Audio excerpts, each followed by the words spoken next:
What's going on, everybody? Welcome to the last show of 2022, episode 37. Bet Parks presents Stick to Hockey Live. And what we're going to do in this episode is we're going to relive what I thought was the greatest interview of the year, the greatest guest of the year. It's going to be Bill Clement, and this was right after he went into the Hockey Hall of Fame.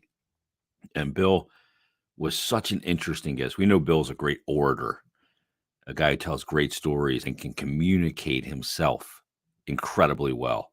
And in this interview, you'll hear in just a second, he does exactly that. So we'll get to that in a minute. We'll talk about the Flyers prior and the win last night against the San Jose Sharks briefly as well. But let me tell you about Bet Parks, because it's the end of the year and a great time at this time of year with all the bowl games, college football, pro hoops, college hoops, hockey, you name it. Futures, playoffs are on the way in football. It's a great time to get on the Bet Parks app and get in on the action, because you're going to have a blast. Because it's not just, hey, get your action in before the game and then watch it. It's much more than that. It's actually live in-game betting, same game parlays. It's player performances, props, teasers, parlays, you name it. It's all there for you. Like I said, you've also got futures and all kinds of stuff. Great stuff as well. Excuse me, I had to cough. So get in on the action with the Bet Parks app. It's fantastic. Download it today. Use the promo code Jason750. That'll get you a risk-free bet up to $750. Again, risk-free bet, new and existing users, $750 by just using that promo code JASON750 on the Bet Parks app. Terms and conditions do apply. So download the app immediately, if not sooner. Download the Bet Parks app today. You got to be over 21, present in Pennsylvania or New Jersey. Gambling problem, call 1-800-GAMBLER. Now, we're also getting down to the end of the year for Conquerville Subaru, because you still have time. You got a couple days left, all the way up until January 3rd for the Subaru Share the Love event. Now, Conquerville Subaru on Route 202 in Glen Mills, fantastic dealership. So get down there for the Subaru Share the Love event, because this is great. If every new vehicle sold, Subaru is going to donate $250 for every new car sold to one of 5 charities. And you get to choose either the ASPCA, Make-A-Wish, Meals on Wheels, Nations Parks, and Conquerville Subaru's hometown charities, which is Namor's Children's Hospital of Delaware. Fantastic charity to be a part of as well. December, great, and January coming up is a great time to visit that beautiful showroom on Route 202 in Glen Mills. Oh, man. Heading to the holiday season, we're kind of wrapping up the holiday season. Check out the certified pre-owned inventory and pick from a list of incoming Subaru vehicles as well. It is Conquerville Subaru, more than a dealership, great service department, and they also have a free car wash with every service visit. So visit ConquervilleSubaru.com online and check out the showroom of Route 202 in Glen Mills, and remember that Conquerville cares. So Flyers get the win last night over San Jose in overtime, but first overtime win. I think they're 1-7 in overtimes. They get the win on Tony DeAngelo's game winner. He had 2 assists in the game as well. Travis Konechny, boom, 2 goals in the game, his 4th straight multi-point game of the season. 4 straight for Konechny.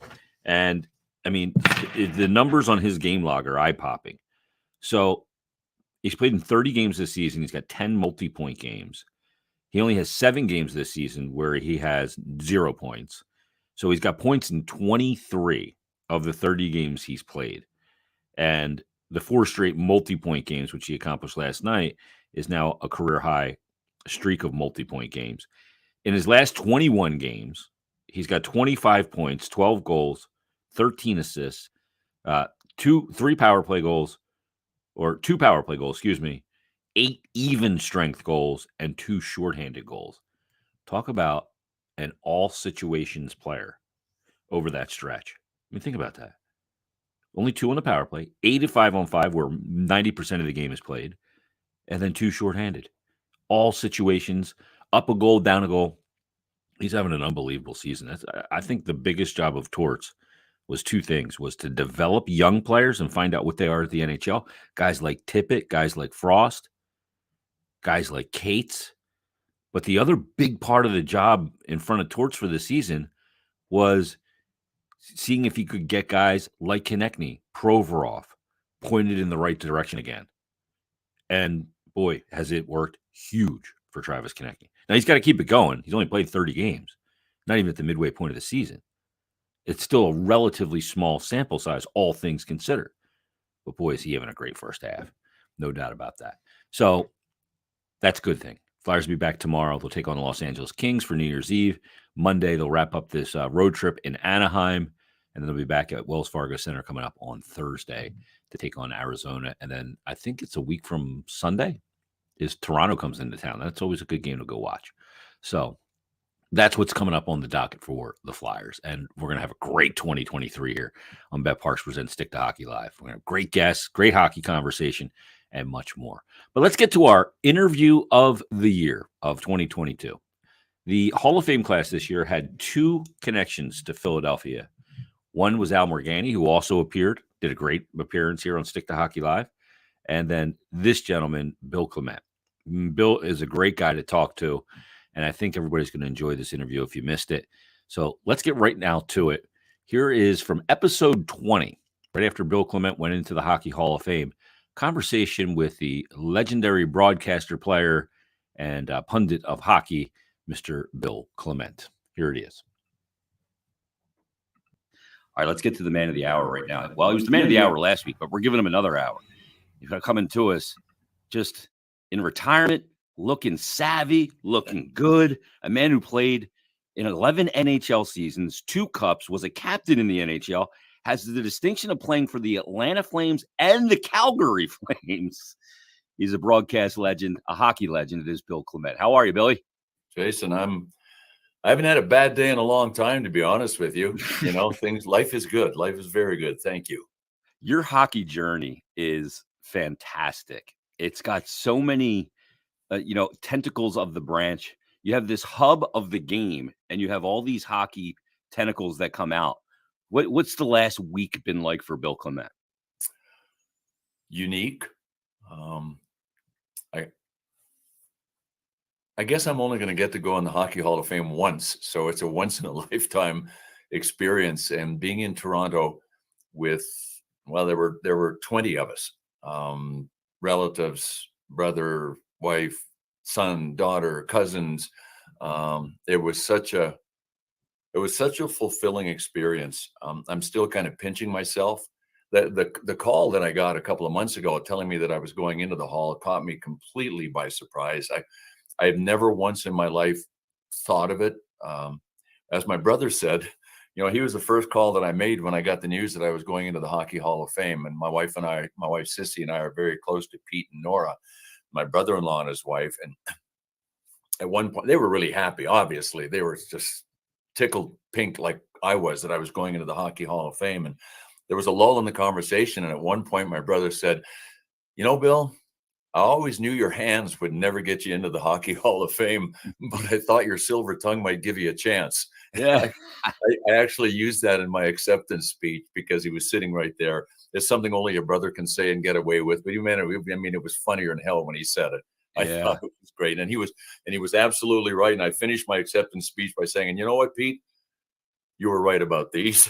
Yeah. Well, those hands got the job done. Let's be really honest here. They did get the job done to tune of 148 goals, 208 assists in the NHL, 356 points. So those hands had something in them. That was one season for Wayne Gretzky, by the way. It took me 11. That's bananas, right? The fact that the numbers that he put up. Who made the call to you? Who let you know? Chuck Caton, who is a retired broadcaster, longtime radio voice of the Hartford Whalers, and after that, the Carolina Hurricanes. He chairs the committee, the 6-man committee. They're all Hall of Famers that are on the committee. People like Sam Rosen, Doc Emmerich.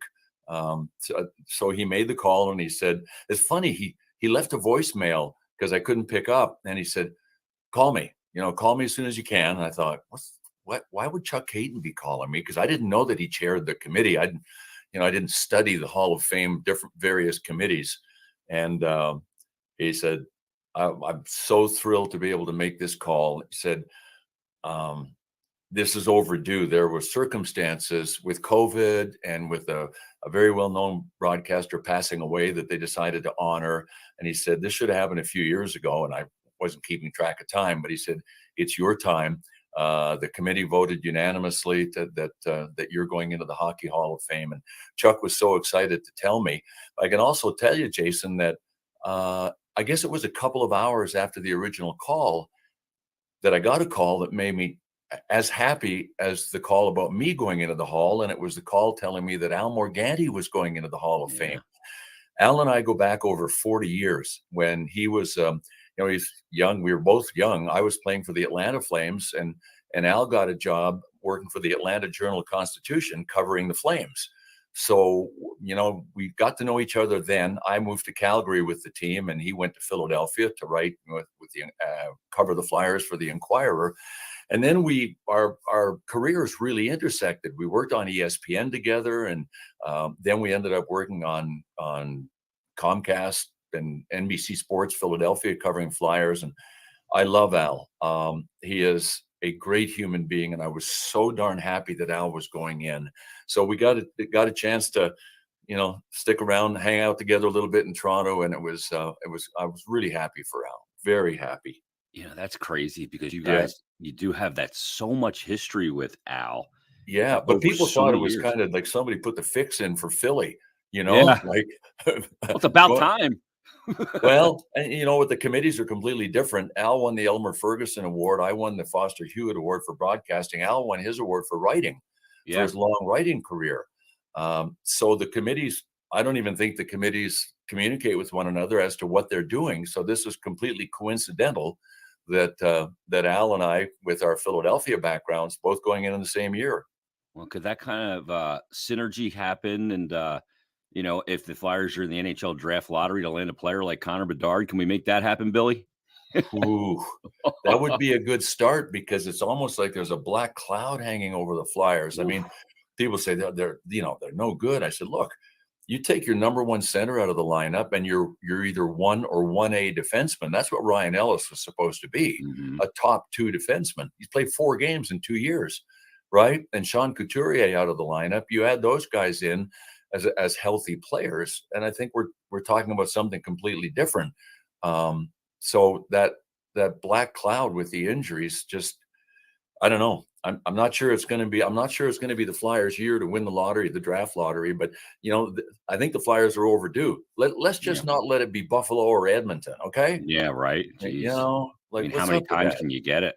Yeah, Enough really. already. Let's Right. spread the wealth a little bit here. Yeah. Um, let me ask you, go back a little bit. When when's the first time you put on skates? I was probably 7 or 8. There was just a little frozen rink outside the tiny little English school that I went to, and you know, I I didn't play organized hockey till I was 12. Yeah, that's The crazy. English kids were not invited to participate and to try out for well, there were 2,800 people in our town, and our town was famous before I started playing hockey because Guy Lafleur grew up 2 blocks from me, Yeah. and I finally was some very progressive thinker finally decided to allow the English kids to try out, and I made the team right away. And I remember people saying, "Where's he been? We could have like Thurso, Quebec finished second in the giant Quebec Pee Wee hockey tournament, Yeah. and they lost to a mega team from Toronto because Guy Lafleur was like, I mean, he was as dynamic and as dominant as Wayne Gretzky was, as Mario Lemieux was, and they said we could have won it all if we'd had him. And I went, I've been here the whole time, guys. Yeah. So I started playing organized hockey when I was 12, and by the time I was 15, I was big. I was 6 feet tall and weighed about 180 pounds, and I could really skate. And I got scouted by a Chicago Blackhawks scout and made one of their junior teams in the Quebec League. So I was playing in the Q when I was 15, and it was only about my 4th season playing. So I picked it up pretty quickly, I guess. Yeah. Well, I imagine there was a lot of outdoor playing for you out there and just skating because your skating is your hallmark to your game. Yeah. And I imagine you just were out there from sun up to sundown, dragging you off that ice. Yeah, the school was only about a block and a half, small blocks. And my dad, could whistle. I've never been able to Mhm. whistle, like really shrill, loud Yeah. whistle. I could have been on the other side of town. And when it was time to come in, I hear dad. he had You this knew to get special home. whistle. But yeah, I mean, the only thing that would take me off the ice, and same with the other kids, is having our feet frozen. Yeah. Because it was damn cold on a lot of those rinks. And I started playing a little bit for the little school that I was going to when I was 8 or 9, but I was a goalie. No There's kidding. there's nothing worse than standing around in sub-zero weather with only skates on. I remember my feet being so cold. But Yeah. we would stay out there until we couldn't stand it. And then there was so much snow, and it would get packed down on the roads. They wouldn't scrape it down to gravel or to pavement. That once it got packed down, there were times where we could actually take our skates and skate on this packed down snow. And if not skate, we just played road hockey, Yeah. on foot. We just played and played and played. It's really interesting. My brother was a good player too. He's 3.5 years younger than me. My brother Pete, to this day, he had a better shot than I did, and he was a defenseman. And when he was playing for the Ottawa 67's junior B team, and a guy, he sort of had this thing going with this other player on the other team.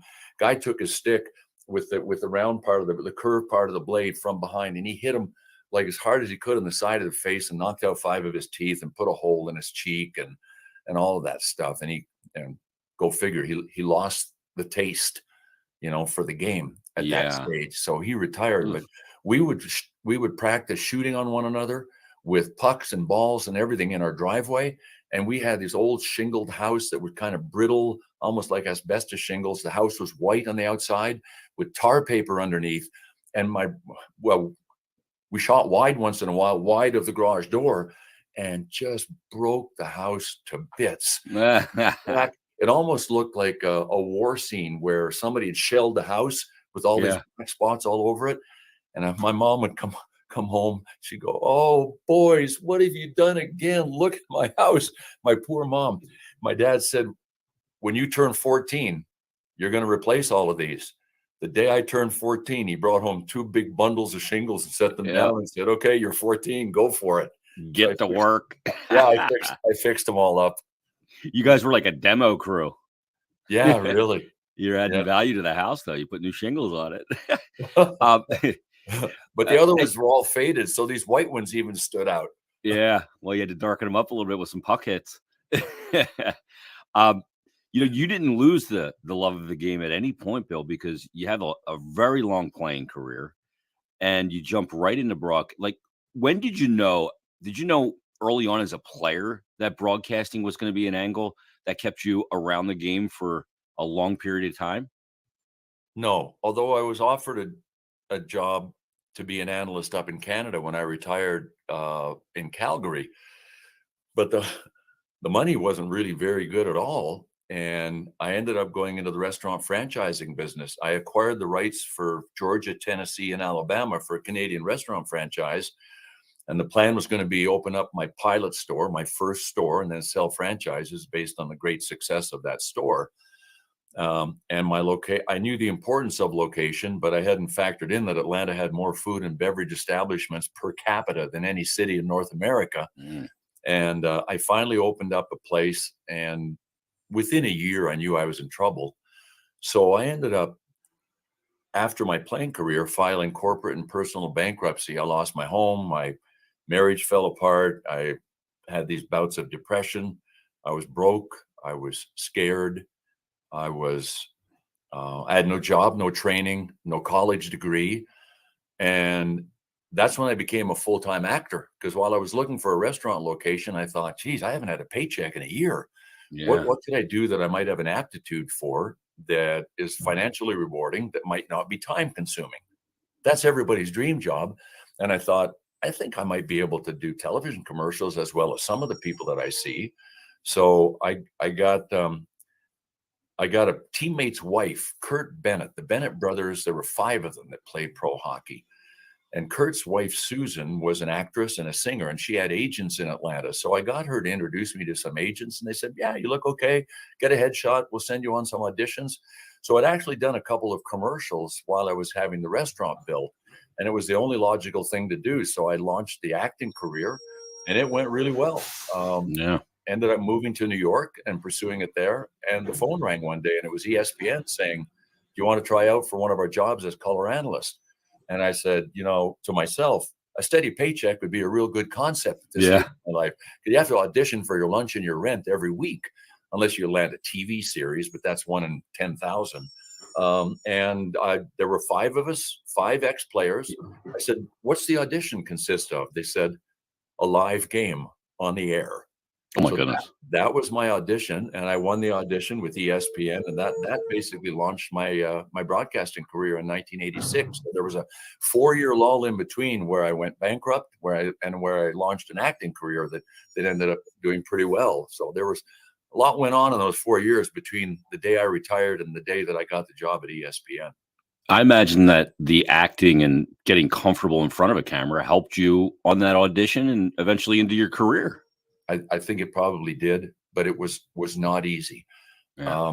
You want that adrenaline when you're an athlete, especially a pro athlete, and you're about to enter the arena or take the ice. You worry if that adrenaline flow isn't there, Yeah. right? So the problem with going into an audition, sitting there with this sterile thing called a camera, that's looking at you, is fighting the adrenaline and being able to channel it so that you don't appear to be overdosing with Yeah. that adrenaline. And that was hard to focus it and channel it and fake it. Like I learned how to fake looking natural, Yeah. in front of a camera. And a lot of times in my career I still had to in the early going. It got easier and easier. But yeah, you're right. The acting part, I think helped me with my comfort level in front of a camera once I became a broadcaster. And once I like the great thing about broadcasting is the sense of finality. Like once it's out of your mouth, it's out, Yeah. right? It's gone. You can't take it back. There's no 7-second delay. So I really like that demand of live performing, and I developed a speaking career as well. And in many ways, the speaking career was easier than television because if you wanted to know how you were doing in front of an audience, it was easy.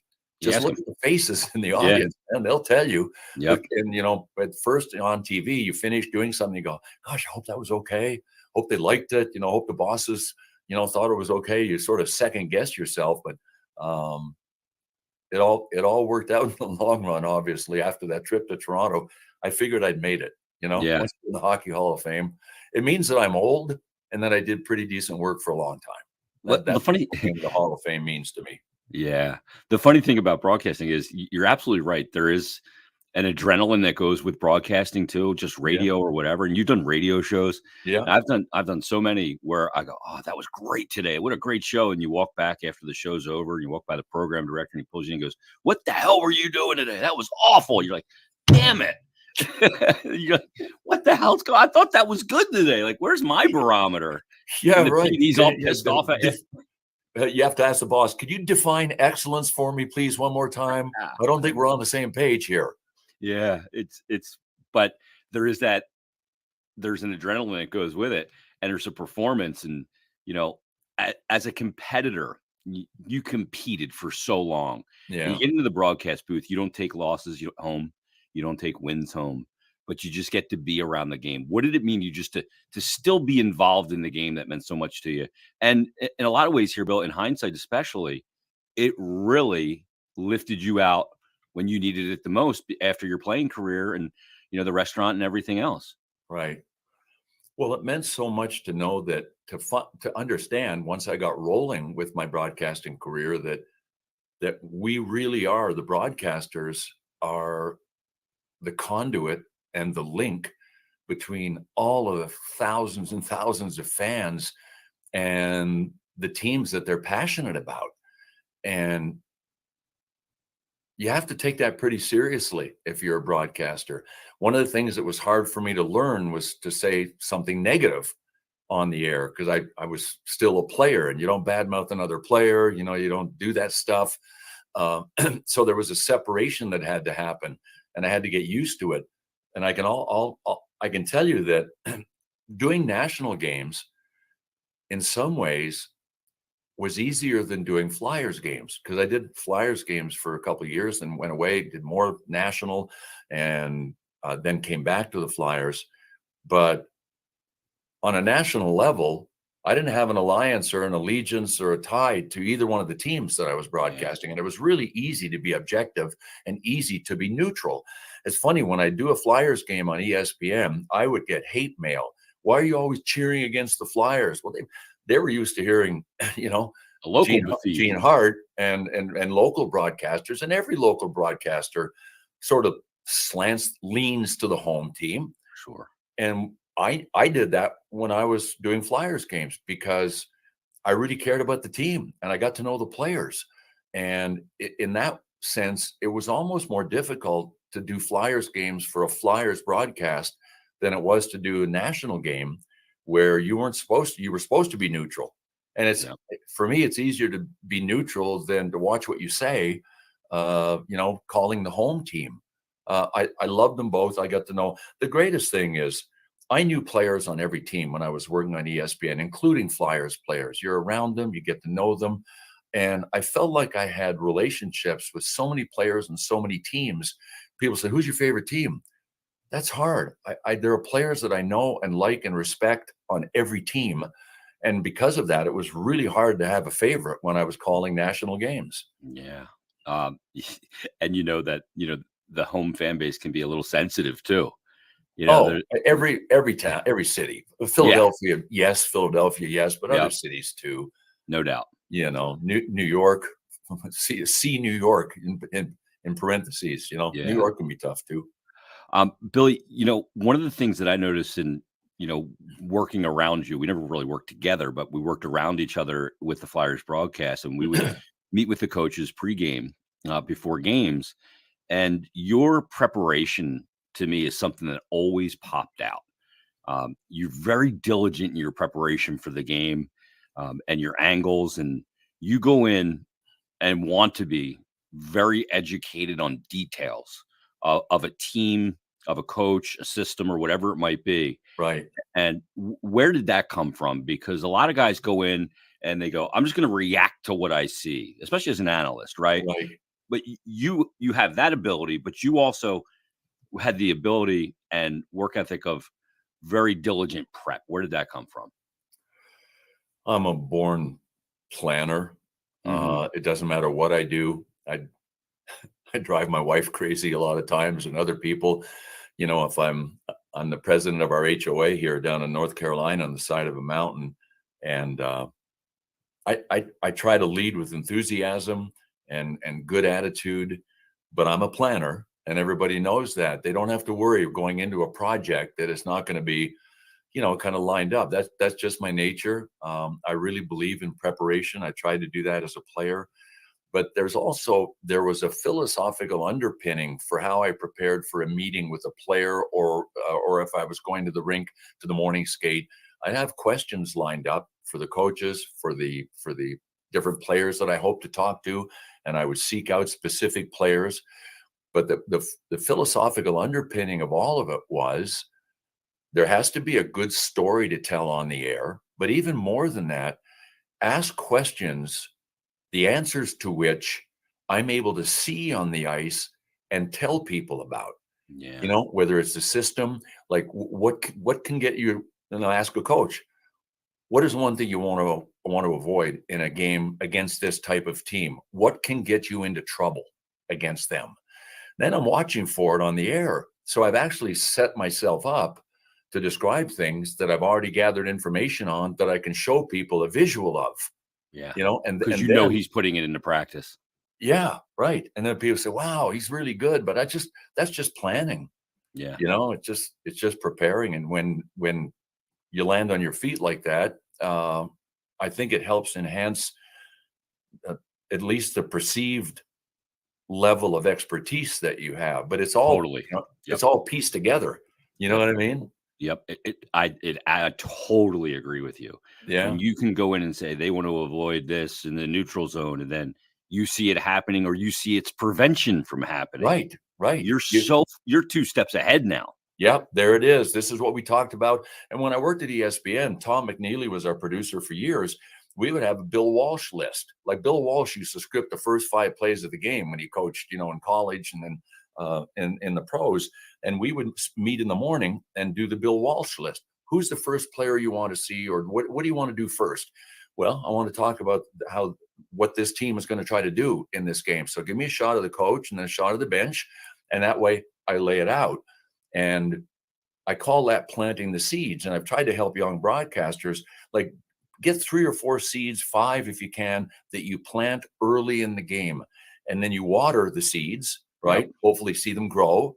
And then you pay them off as the game goes. And at the end, you might be able to put a nice bow on it, say, we started the game by talking about this, and this is exactly what happened. Or it was not a factor at all. Yep. You know what I And mean? hence the result. Exactly. It's Yeah. either this is what we talked about was going to be a factor. It was not a factor, and they won anyway, or they didn't win because it wasn't a factor. It's Yep. just like you weave these threads through the telecast. To me, that's I like to think of that you're prepared for a beginning and a middle and an end of an Mhm. event, so that it all kind of works together by the time you finish it. Does that make any sense? It's the old radio adage. Tell them you're gonna do it well. Tell them you did it. Yeah, yeah, exactly. Right. You got to meet with so many coaches. We know about the personalities of NHL coaches, guys like Bruce Boudreau or Roger Nielsen was just a fantastic human being. Yeah. Peter Laviolette, all over the league. You met with Mike Keenan in the early 90s. You have some memorable coaching interactions in your pregame meetings with them? Oh, There's so many, and there's so many absolute beauties. yeah, but the the ones that were difficult were the ones that didn't trust you. Mhm. If a coach is not confident in himself and at peace, with his own, persona and his scheme and everything, they're very closed. Most of them were not, but a lot of the Canadian coaches, there was this Canadian American bias. Yeah. I'm dual citizen, but especially in Montreal, French coaches, Jean Perron, when he coached the Montreal Canadiens, he didn't want to tell you anything. Didn't tell you There his are other name. coaches that would say, look, I don't want this going on the air, but this is what, there are guys that are willing to go off the record with you. A guy that's having great success in New Jersey, Lindy Ruff. I played against Lindy. I've known him for years. We were in Buffalo one time, and the PR guy came out before we had a chance to talk to Lindy in the morning. He was in the coach's room, and he says, you said something on the air about Lindy, and he's really pissed off. He wants to see you. And I went, I wonder what I said. Mhm. And I go into the coach's room, and the coach is all sitting there, and he looks at me, and he just sort of stares at me with this stern face. And I said, I understand I said something that didn't sit well with you. And he stared at me, and then he went, He knew he was breaking your balls. oh yeah, he was just putting me on. But there was also when Mark Messier went to the Rangers, when he first got to the Rangers, I think Mike Smith, not Mike Smith, Ron Smith was coaching, and I said on a radio interview, I said, look, he got fired, and I said, if Mark Messier got him fired, then Mark Messier was only doing what he was brought to New York to do, to not stand for something if he knew they couldn't win the Stanley Cup with the guy, Yeah. right? So I got a call, and he said, yeah, you said on the air that I should have been fired. I said, did you hear me say that? He said, no, but friends called me and told me. Oh, I always secondhand. ask, did you hear that? Yeah. Right? He said, no. And I explained, no, that's not how it went down. Right? I said this, and then, if Mark, and believe me, Mark Messier made a lot of things happen that people don't know about. A Mhm. lot of things happen. And I respect the hell out of him for that. That's what great leadership is. Great leadership doesn't sit in the corner and cower when things are bad. They make changes and look for solutions. The Right? hard decisions, Billy. Yeah. It Right. sometimes won't be popular and can earn you some enemies along the way too, but they're Well, about winning.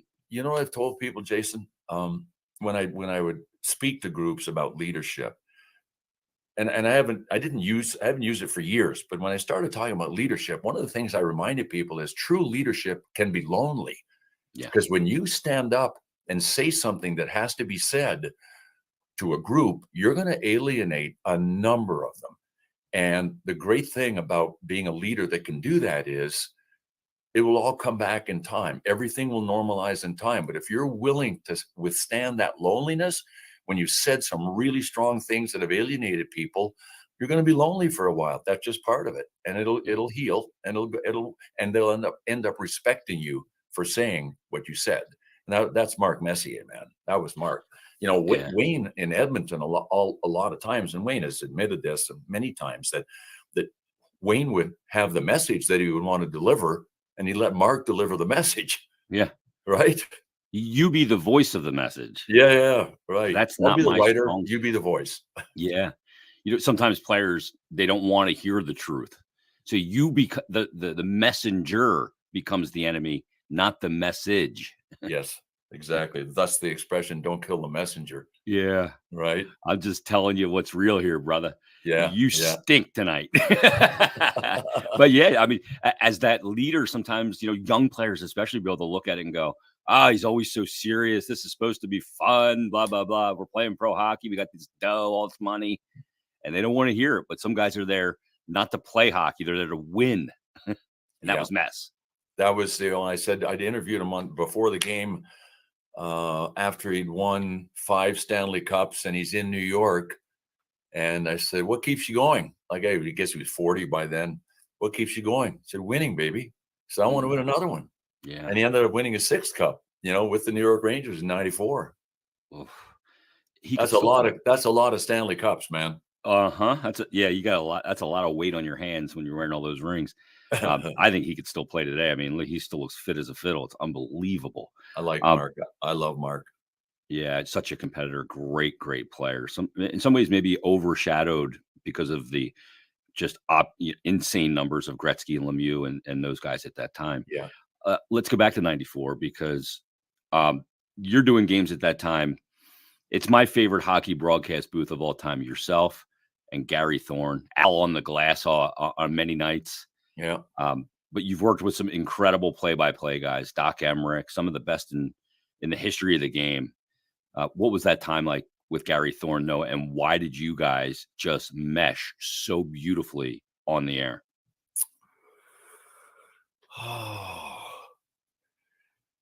Well, we never pre-discussed anything before a game.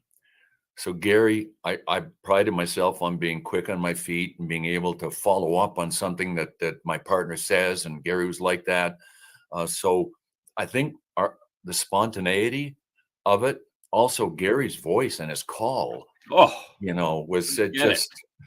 just grabs you and drags you through the screen, right to the game. Perfection. Yeah, it was awesome. I mean, we had a down time though together. Um, and it was in 93. Yeah, 93. We were doing a game in St. Louis, and Gary called Sergio Mimosa.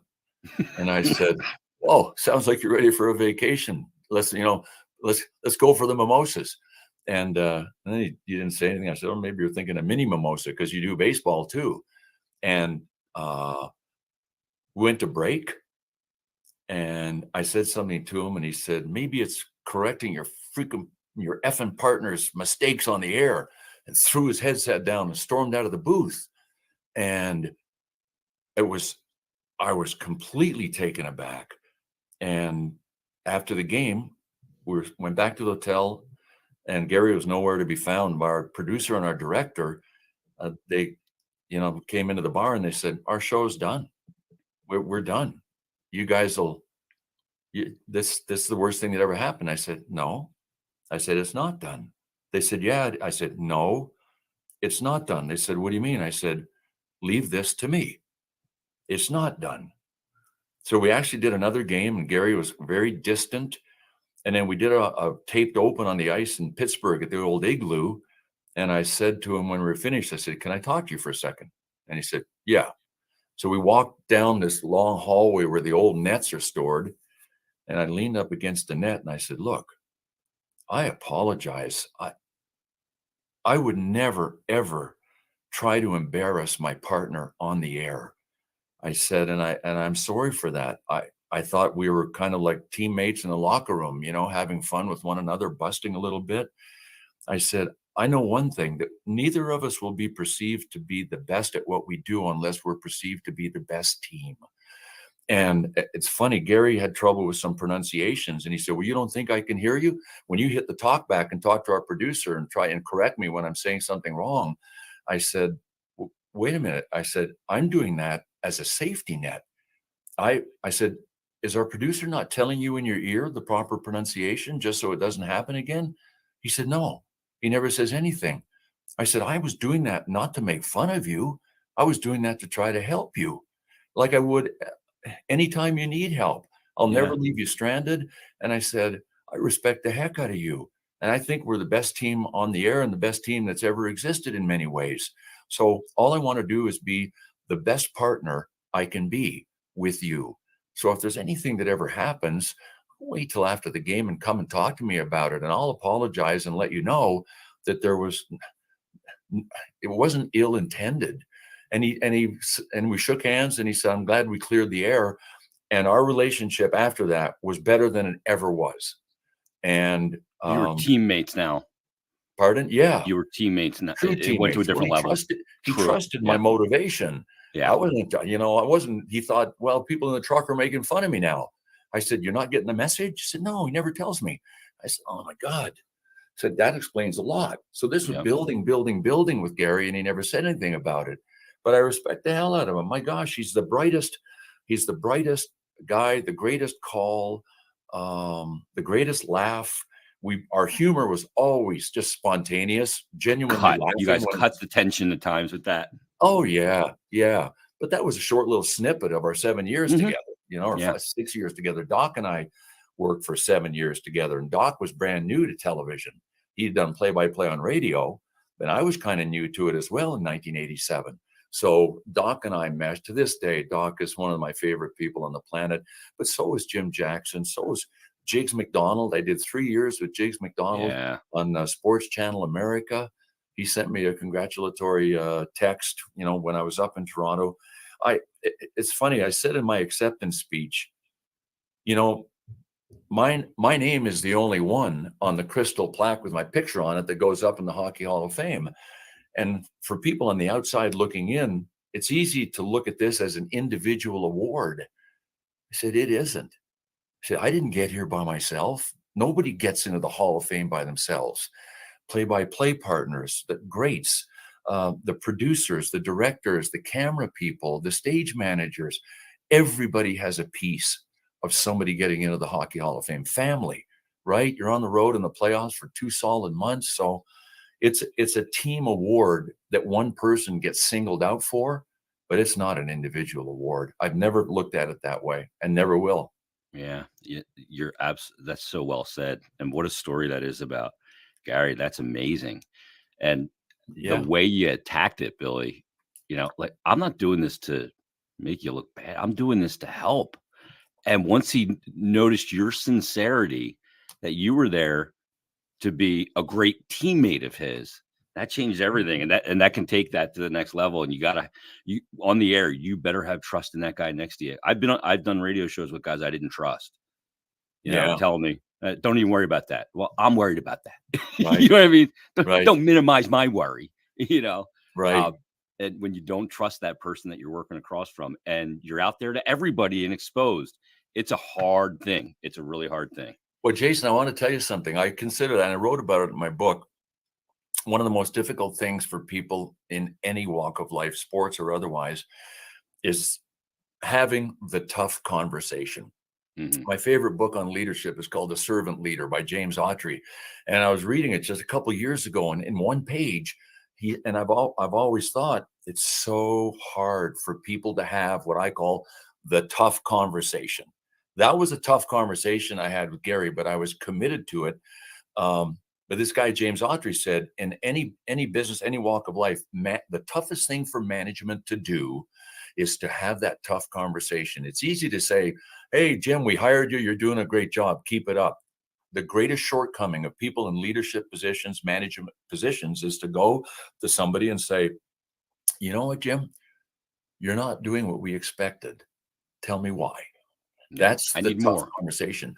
But you know who I learned that tough conversation, who I watched have tough conversations, was Bobby Clark. Hmm. As a 23-year-old, as a 24-year-old, as a 25-year-old, he uh, he was able to have the very demanding, tough conversations.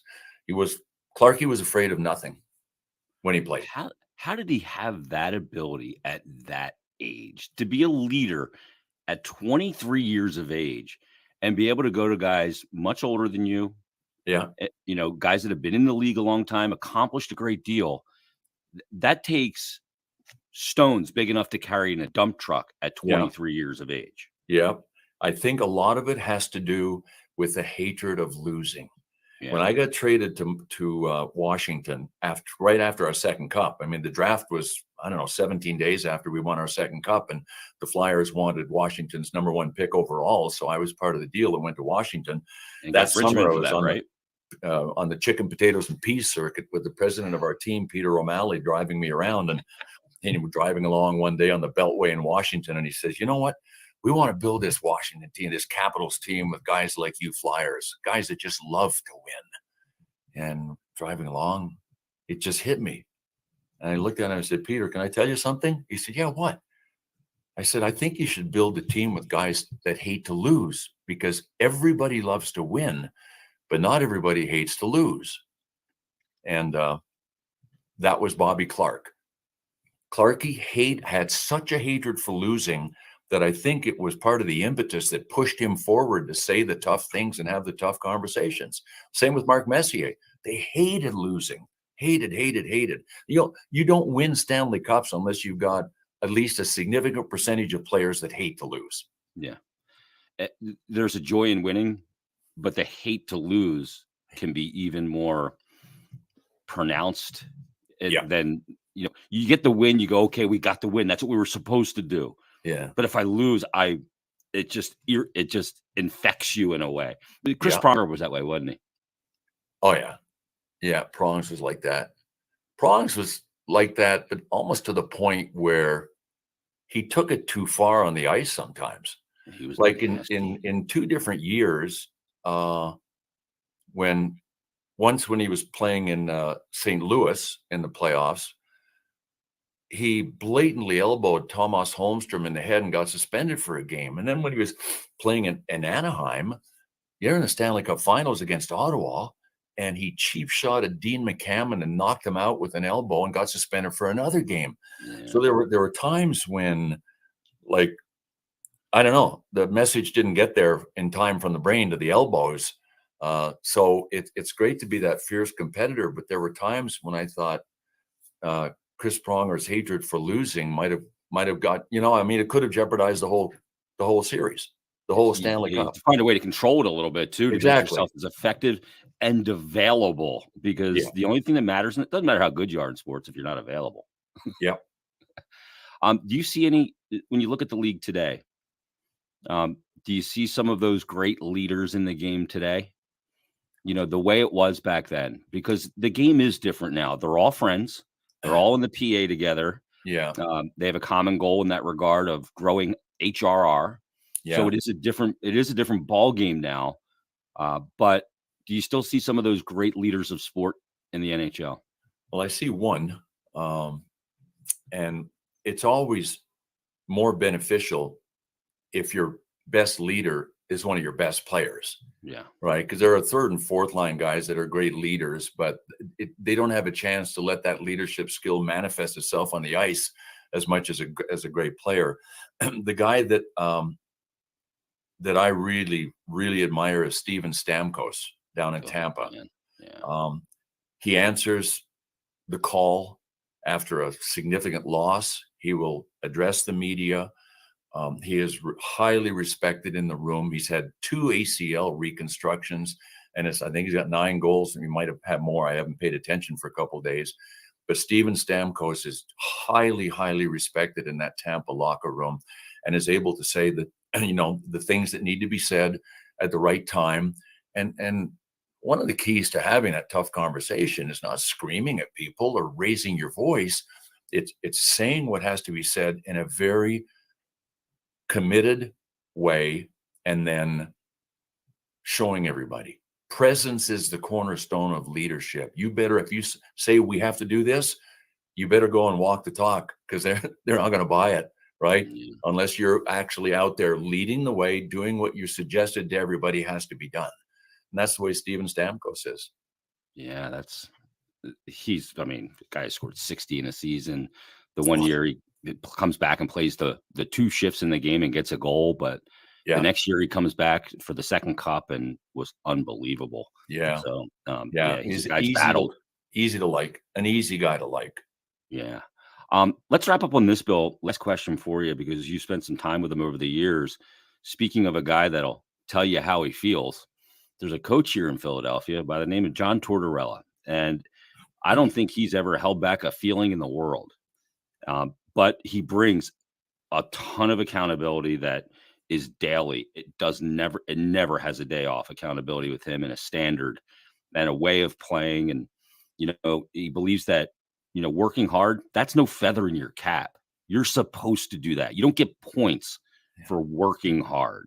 What do you think of Torts as the man to kind of lead the Flyers back and rediscover a little bit of their DNA and their identity? He's the right guy. The Flyers got young and kind of got soft, and needed to be shown a different way to play. The one thing about Torch that I love is that he believes that he's right, but he believes in his philosophical approach. He believes in his notions of what has to be done. He believes in blocking shots. He believes all of that, and he believes that's how you win. And he's a proven winner. Now, for some players, he's going to be really difficult because they've cheated their whole careers. Yeah. Maybe when the puck goes the other way, you're supposed to be back checking like that. "Oh, I'm just going to delay. It looks like we may have a turnover and I could get fed for a breakaway." He boils inside when he sees stuff like that. So there's no shortcutting. There's no cheating under John Tortorella, and he's really demanding. But here's the best. I'll give you the best thing and the worst thing about John Tortorella. The best thing is he's really demanding and hard on his players, but he's fair.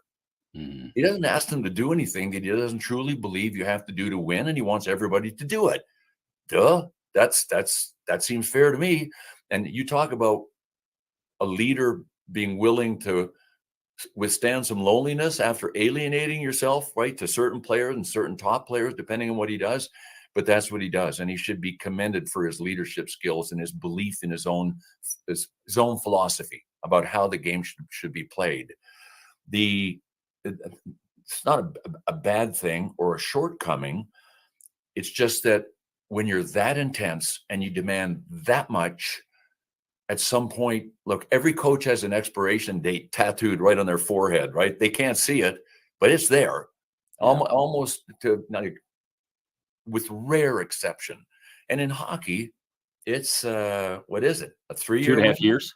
What? How much? The average right now is about 2.5 years. There you go. It's about Yeah. 2.5 to 3 years. He's had long So stints though, Billy. It's weird. 7 in Tampa, 6 in New York, 6 in Columbus. yeah, yeah. Um, because he gets results, Mhm. right? And his But team's arc. yeah, yep. He's going to have that expiration date, and he's hard on players. So he's going to move on like everybody. But I would have loved to play for Torts because I was a workaholic. I worked hard. Just that's one thing. The only 2 things that anybody could have accused me of that really would have been hurtful for me was A, that I wasn't a good team player, and B, that I didn't work hard. If you could call me anything you wanted, you could say that I was gutless. You could say that I was intimidated by certain guys on other teams. I'd go, yeah.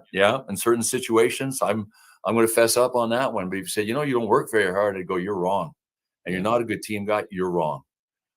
So And those things are controllable, aren't they?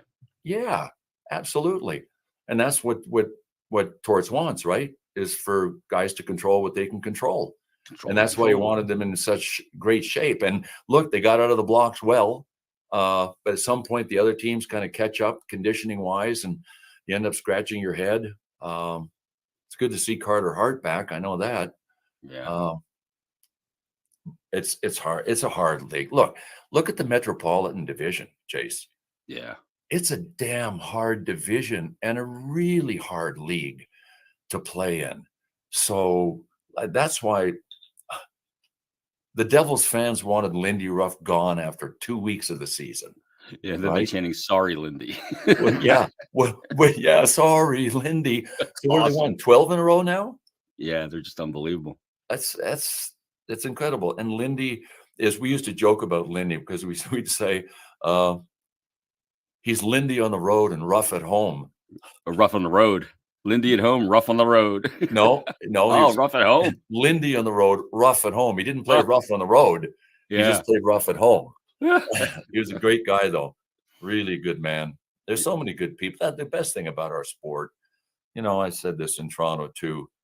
It's authentic, Mhm. real people, genuine people, and that's what makes it such a great sport to be associated with and have the privilege.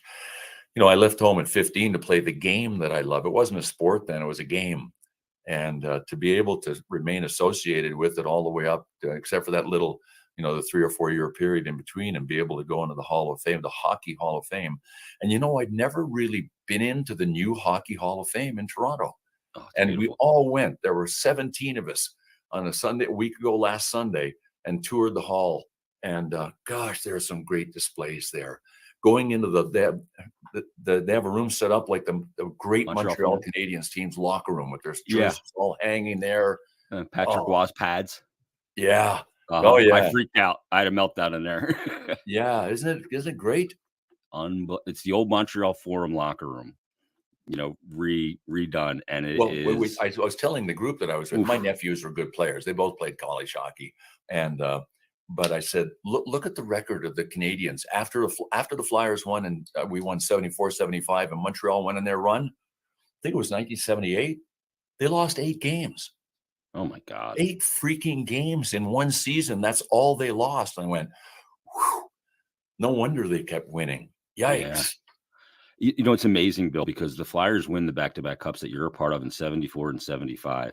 Flyers go back to the cup final I haven't found a comparable in any sport. They go back to the cup final in 76 and they get swept. You're not on that team. They get swept by Montreal and they win 4 straight cups. In 1980, they go back. They take on the New York Islanders. The Islanders win their first of 4 straight cups. They go in Yeah. 85 and 87. They lose to Edmonton, who win 5 cups in 7 years. They Mhm. go back in 97, lose to Detroit, who wins 3 cups in 5 years. They go back in 2010. They lose to Chicago, who wins 3 cups in 5 years. I have not found a comparable in any sport of a team that's gotten to a finals and faced a dynasty that won a cup in their first cup of that dynasty in any sport. No comparable, not even close. It's Yeah, you're unbelievable. right, huh? Yeah, it's funny. It's easy to forget the teams that finish second, Mhm. right? Or the teams that lose to the champions. But when you start putting it on a grid like that and evaluating excellence, it should count for something, Yep. right? 15 cups of those opponents total. Wow.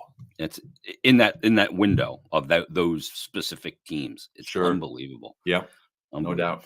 Well, Bill, let me be the next one, and certainly not the final one, to offer you massive congratulations. So well deserved to head into the Hockey Hall of Fame. We're thrilled for you. We're thrilled that you worked in this market for so long, and we got to experience you on a national level and on a local level. So, congratulations. Thank you. Enjoy this. Keep the chainsaw going up there in the mountains, splitting that Yeah. wood, keeping the heat on. And this was a great conversation. And the biggest thing I'm going to take away from it is the stuff that you had to say about leadership, because I think that's so important. As people that listen to this and watch this show, their bosses and their leaders and teams and sports and all that stuff and at work. And you said so much that people can take out of it. So thanks for doing this as always, and stay well. Pleasure, Jason. Anytime, man. All I have to do is put my chainsaw down and walk into my office and crank this machine up in front of me known as a laptop, and we can do this anytime you want. It's I love always a it. pleasure, man. Always a pleasure. There he is, Bill Clement, and that is our interview of the year, man. He was just fun to talk to. Man, what a great conversation. I love talking to Bill about his experiences and that stuff about, going through the depression and out of the game and the restaurant, the kind of coming to a head with Gary Thorne. I mean, what? No clue. No clue. I had no clue about any of that. Fantastic. So thanks to Bill Clement. Congrats again. And that was our interview of the year 2022. We'll be back Monday with another brand new episode, kick off 2023 in style. And it'll be a lot of fun. Let me tell you about Bet Parks because it's a fantastic time of year with all the bowl games, college football. You've got pro football heading towards the playoffs, which is a great time to bet futures, live in-game betting, same-game parlays, you name it, player performances, props, teasers. It's all there for you, and it's all simple to use and simple to navigate on the Bet Parks app. So grab it today. It is an awesome casino and sportsbook app. It travels with you in the palm of your hand. And take it from me, it's everything you've wanted in a mobile casino and sportsbook. So download the Bet Parks app today. Maybe you have it downloaded, but you just haven't gotten in the action in a while. Well, I'm here to remind you that's been a lot of fun. Get back in. Get back in on the action. All new and existing users can use the promo code Jason750 to get your risk-free bet up to $750. And, it's terms and conditions apply. Again, new and existing users, Jason750. So get it. Download the app today. Get back on the wagon and get your action in with the Bet Parks app and the mobile casino. Do you need to be over 21 and present in Pennsylvania or New Jersey? Gambling problem, call 1-800-GAMBLER. Everybody, thanks for a great year on Bet Parks presents Stick to Hockey Live. Enjoy your new year. Stay safe, and we will talk to you coming up. Can you believe it? 2023. Remember Y2K? That feels like an eternity ago.